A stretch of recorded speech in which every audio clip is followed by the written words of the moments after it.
মানে যেটা করছি ভালো লাগছে না, ঠিক আছে, আমি এটাই বুঝি এটাই করছি, যেটা বুঝি না সেটার দিকে আমি ভাববো কেন? কালকে আমাকে একজন এসে বলছিল যে তুমি রকেট বানাবে গিয়ে নাসায়, আমি বললাম পারি না, আমি কি করে বানাবো গিয়ে? দুজন নিয়ে বলছে, আরে সবচেয়ে আগে তো পিন্টু মন্ডলকে ও চেনে, আজকে তার প্রমাণও দিলাম। আজ অব্দি চুপ ছিলাম কারণ আমি কাউকে ঘেটে লাভ নেই, কারণ কাউকে না আমি বুঝি যে কারো গায়ে কাদা ছুড়লে কতটা কষ্টকর, কিন্তু যে সারাদিন কাদা নিয়ে ঘুরছে, সুযোগ পেলে দিয়েছে, আর ভদ্রতা করে লাভ নেই। আমি নিজে রাজনীতির মধ্যে থাকতে চাই না, আর প্রচারের আলোর মধ্যে থাকার জন্য না সিনেমা এনাফ আছে না।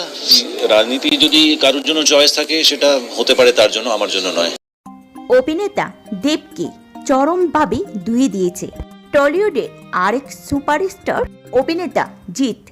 2026 এর নির্বাচনের পর কঠিন পরিস্থিতির মুখে সুপারস্টার দেব জনসমক্ষে তাকে শুনতে হলো গরুচোর স্লোগান। কিন্তু বর্তমানে সোশ্যাল মিডিয়াতে দেখা যাচ্ছে এই ঘটনা নিয়ে নাকি মুখ খুলেছেন টলিউডের বস জিৎ। কি বলছেন তিনি? দেবের পক্ষ নিয়ে কটাক্ষ করলেন। আজকের ভিডিওতে জানাবো সেই ভাইরাল খবর পেছনের আসল রহস্য। সম্প্রতি সোশ্যাল মিডিয়াতে একটি ভিডিও ভাইরাল হয়েছে, যেখানে দেখা যাচ্ছে সাংসদ সদস্য দেবকে ঘিরে সাধারণ মানুষের ক্ষোভ প্রকাশ করছেন এবং চোর চোর বলে স্লোগান দিচ্ছেন।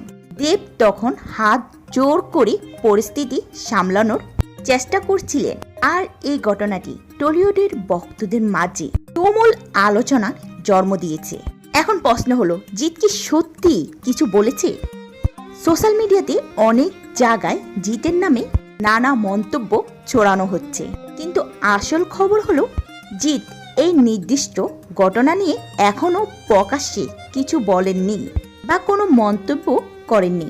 বরং কিছুদিন আগে জিতের নামে যখন ভুয়া কিছু রাজনৈতিক পোস্ট ভাইরাল হয়েছিল, তখন তিনি পরিষ্কারভাবে জানিয়ে দিয়েছেন, আমি কোনো রাজনৈতিক দলের হয়ে প্রচার করি না এবং এই মন্তব্যগুলো আমার নয়।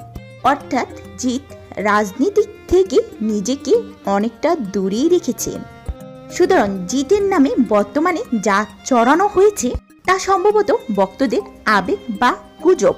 দেব এবং জিৎ দুইজনেই ইন্ডাস্ট্রি স্তম্ভ, তাদের মধ্যে ব্যক্তিগত রেষারেষি নেই বললেই চলে। তবে আপনারা কি মনে করেন? অবশ্যই ভিডিওটির নিচে কমেন্ট করে জানাতে ভুলবেন না।